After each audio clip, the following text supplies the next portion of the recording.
تیسرے نمبر پر اگر ہم بات کریں تو آئی ٹی سیکٹر کی بات کرتے ہیں. آئی ٹی سیکٹر میں شروع میں کچھ ایک رومرز آئی تھیں کہ جو بھی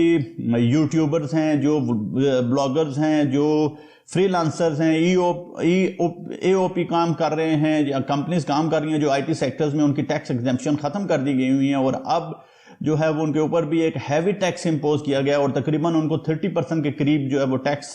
پے کرنا پڑے گا. لیکن بعد میں گورنمنٹ آف پاکستان کے آفیشلز نے اس کے اوپر ایک پریس ریلیز جاری کی تھی اور انہوں نے کہا تھا کہ اس قسم کی کوئی بات نہیں ہے, ہم آئی ٹی سیکٹر پہ اتنا ہیوی زیادہ ٹیکس امپوز نہیں کر رہے کیونکہ وہ ہمارے فارن ریزرو میں اضافہ کرتے ہیں, تو ایسا کچھ نہیں ہونے جا رہا. لیکن اب کیونکہ بجٹ کی دستاویزات سامنے آ چکی ہوئی ہیں اور بجٹ میں یہ چیز کھل کے سامنے آ چکی ہوئی ہے, اور آئی ٹی سیکٹرز کے جو دوست کام کرتے ہیں ان کے لیے یہ بری خبر ہے کہ اگر آپ کی کوئی کمپنی رجسٹرڈ نہیں ہے, اگر آپ اے او پی رجسٹرڈ نہیں ہیں, ایز اے فری لانسر آپ رجسٹرڈ نہیں ہیں, آپ نے این ٹی این نہیں بنایا ہوا, آپ کا جی ایس ٹی نہیں ہے, آپ پی ایس پی پہ آپ رجسٹرڈ نہیں ہیں, اور آپ کوئی ود ہولڈنگ ٹیکس پے نہیں کر رہے, تو یاد رکھیے آپ کو تقریباً 20 to 35% جو ہے وہ ٹیکس پے کرنا پڑے گا. وہ جو پہلے اس سے تقریباً 0.2.5% ہوتا تھا اور اس میں اس کو اس دفعہ انکریز کر دیا گیا ہے, اور یہ بار لگا دی گئی ہے کہ آپ کو اپنا بزنس جو ہے وہ رجسٹرڈ کروانا پڑے گا. رجسٹرڈ کروائیں گے تو تب آپ کو یہ ٹیکس کی جو ہے وہ ایگزمپشن ملے گی, ادروائز آپ کو 30 to 25% جو ہے وہ ٹیکس پے کرنا پڑے گا. اگین اس مرتبہ آئی ٹی سیکٹر کو بھی ٹارگٹ کیا گیا ہے تاکہ وہاں سے ٹیکس کا جو ہے وہ کیلکولیٹ کیا جائے اور اس کو جو ہے وہ عوام کے اوپر جو ہے وہ خرچ کیا جائے. اپنا جو ٹیکس کا ٹارگٹ رکھا ہے گورنمنٹ نے اس کو اچیو کیا جائے. دوسرے سیکٹر پہ سیکٹرز کی بات کریں تو آٹو سیکٹرز کے اوپر بھی ٹیکس امپوز کیا گیا ہے. بری خبر ہے, اگین جو آٹو سیکٹر ہے تقریباً 2% ایڈوانس ٹیکس امپوز کیا گیا ہے. جتنی بھی 1600 cc کی گاڑیاں ہیں یا اس سے اوپر گاڑیاں ہیں ان کو 2% جو ہے وہ ایڈوانس ٹیکس پے کرنا پڑے گا, اور ان کیس اگر آپ نان فائلر ہیں تو اس کو 100% سے بڑھا کر 200% کر دیا گیا ہے, جس کی وجہ سے اگین گاڑیوں کی پرائسز میں کافی زیادہ آپ کو آنے والے دنوں میں ہائک دیکھنے میں آئے گا کیونکہ ٹیکسز میں اضافہ کر دیا گیا ہے اور اس گاڑیوں کی قیمتوں میں کافی زیادہ اضافہ ہوگا. اس کے علاوہ موبائل سیکٹر میں بھی ٹیکس امپوز کیا گیا ہے. موبائل کے سپیئرز پارٹس کی امپورٹ کو اوپن کیا گیا ہے, اور جو آپ کے موبائل باہر سے امپورٹ ہوتے ہیں وہ ایک سرٹن لیمٹ سے اوپر اگر آپ جائیں گے تو آپ کو اس کے اوپر بھی جو ہے وہ ٹیکس پے کرنا پڑے گا, نیا ٹیکس امپوز کیا گیا. انرجی سیکٹر کی بات کریں تو یہاں پہ تھوڑا سا ریلیف دیا گیا ہے انرجی سیکٹر کو. انرجی سیکٹر میں سولر پینل کو اسپیشلی اس دفعہ جو پچھلی گورنمنٹ نے ٹیکس امپوز کیا تھا 17% وہ لیڈ آف کر دیا گیا ہے. اب سولر پینل پہ کسی قسم کا کوئی ٹیکس نہیں ہے, 17% کی ایگزمپشن دی گئی ہے تاکہ لوگ زیادہ سے زیادہ سولر بائی کر سکیں. اس کے علاوہ گورنمنٹ نے یہ پالیسی اپنائی ہے کہ جتنے بھی گھریلو یونٹ استعمال کرتے ہیں 200 کے قریب جو لوگ ڈومیسٹک یونٹس استعمال کرتے ہیں ان کے لیے ایک بینک لون کی اسکیم متعارف کروائی گئی ہے. وہ بینک میں جا کر لون لے کے اپنا سولر سسٹم اپنے گھر پہ لگوا سکتے ہیں. جو چھوٹے ریٹیلرز ہیں ان کے جو الیکٹریسٹی بلز ہیں اس کو گورنمنٹ نے ایک فکسڈ ٹیکس اس کے اوپر کر دیا ہے, وہ انہوں نے ٹیکس پے کرنا ہی کرنا ہے. یہ ایک اچھی نیوز ہے جو انرجی سیکٹر ہے. اس کے علاوہ ایگریکلچر سیکٹر کے ایک تھوڑا سا بوسٹ کرنے کی کوشش کی گئی ہے. کوئی بھی نیو مشینری اگر آپ ایگریکلچر سیکٹر میں اگر آپ کام کر رہے ہیں, کوئی بھی نیو مشینری آپ امپوز کرتے ہیں تو آپ کو نئی جو آنے والی مشینری ہے اس کے اوپر کسی قسم کا کوئی ٹیکس نہیں دینا,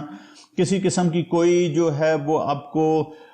کسٹم ڈیوٹی اس کے اوپر پے نہیں کرنی, اس کے اوپر ایگزمپشنز ہیں, آپ اس کو فریلی امپورٹ کر سکتے ہیں. یہ تھوڑا سا ایگریکلچر سیکٹر کو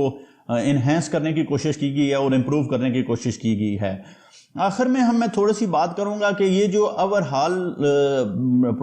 بجٹ آپ کا پاکستان کا پیش کیا گیا ہے, کیا ایوریج پاکستانی جو ہے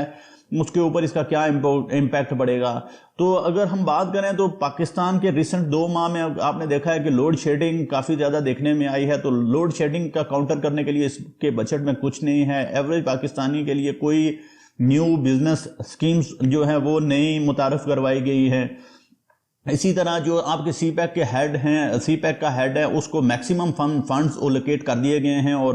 اس میں زیادہ پیسہ لگایا گیا ہے. اس طرح آپ کا ڈیفنس بجٹ جو ہے اس کو انکریز کر دیا گیا اور تقریباً $7.6 بلین جو ہیں وہ ڈیفنس بجٹ کے لیے رکھے گئے ہیں، اور اس میں ایک ہیوی انکریز دیکھنے میں آیا ہے، تقریباً 6% انکریز جو ہے وہ ڈیفنس بجٹ کے اندر دیکھنے میں آیا ہے۔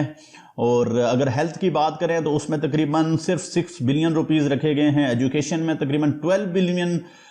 جو ہے وہ اماؤنٹ رکھی گئی ہے۔ اگر ان دونوں سیکٹرز کو، ہیلتھ اور ایجوکیشن کو ہم اگر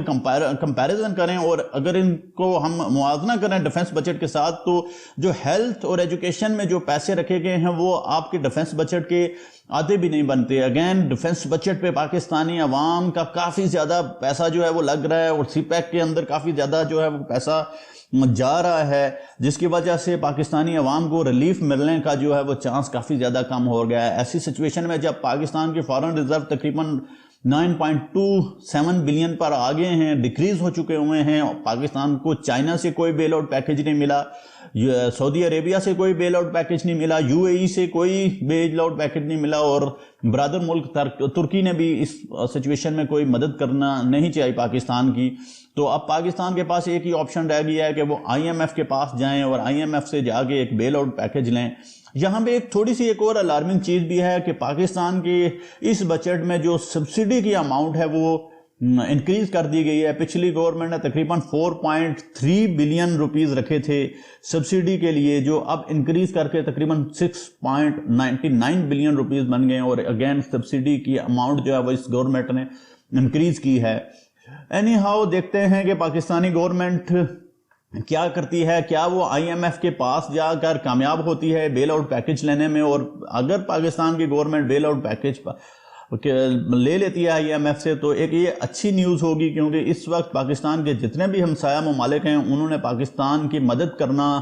گوارا نہیں سمجھا ہے، اور پاکستان کے لیے کافی ٹف اکنامک سچویشن چل رہی ہے، لوڈ شیڈنگ ہے، اکنامک ایکٹیویٹی نہیں ہے، فارن ریزرو تیزی سے ڈیکریز ہو رہے ہیں، ہائی ریز انفلیشن ہے، ڈالر کی پرائس میں کافی زیادہ ہائک ہے، پیٹرولیم کی پرائسز میں انٹرنیشنل کافی زیادہ جو ہے وہ ہائپ دیکھنے میں آ رہی ہے، کمیڈیٹیز کی پرائسز کافی زیادہ ہائی ہے۔ ان حالات میں کافی زیادہ ٹف اکانومی کہ جو ہے وہ سٹیپس لینے ہوں گے۔ اس بجٹ کے اندر یہ بھی دیکھنے میں نہیں آیا کہ گورنمنٹ آف پاکستان نے کوئی اسپیشل قسم کے کٹس، جیسے پیٹرولیم کی اگر ہم بات کریں، جو فیسلٹیز ملتی ہیں جو گورنمنٹ کے امپلائیز ہیں، بیوروکریٹس، ججز اور وغیرہ جو گورنمنٹ کے امپلائیز ہیں، ڈپارٹمنٹس ہیں، ان کو ہیوی قسم کی آپ کے بجٹ کے پیسوں سے جو اماؤنٹ ملتی ہے وہ جو عیاشیاں کرتے ہیں، اس قسم کے کوئی کٹ دیکھنے میں نہیں اس بجٹ میں آئے، تاکہ ان کی اماؤنٹ کے اوپر کٹ لگا کے جو عوام ہے، بیسک عوام جو آرڈنری پاکستان ہے، اس کو ریلیف دیا جائے۔ ویورز، آپ کیا سمجھتے ہیں کہ پاکستان کو کون کون سے سٹیپ لینے چاہیے ہیں، اور کیا میجر سٹیپ لے کر پاکستان کی اکانومی بہتر کی جا سکتی ہے؟ نیچے کمنٹ سیکشن میں ضرور لکھیے گا۔ انشاءاللہ ملیں گے ایک نئی ویڈیو کے ساتھ۔ شکریہ، خدا حافظ۔